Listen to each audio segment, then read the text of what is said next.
Want to make your YouTube videos autoplay on your WordPress site? Here's how to do it using the Ultimate Blocks plugin in just a few easy steps. First, install and activate the Ultimate Blocks plugin. Go to Plugin, then Add New. Search for Ultimate Blocks, click Install, then Activate. Next, head over to YouTube and copy the URL of the video you want to autoplay. Now in your WordPress editor, click the plus button to add a new block. Search for Video UV and insert it into your poster page. Click on Insert from URL, paste your YouTube link and hit Enter.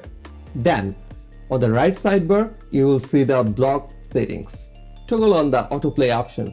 You can also enable mute or loop if you want the video to play silently or repeat. Once you are done, click Update or Publish. And that's it. Your YouTube video will now autoplay on your site. Need more WordPress tips? Subscribe our channel and hit the bell icon. Thanks for watching. See you in the next video.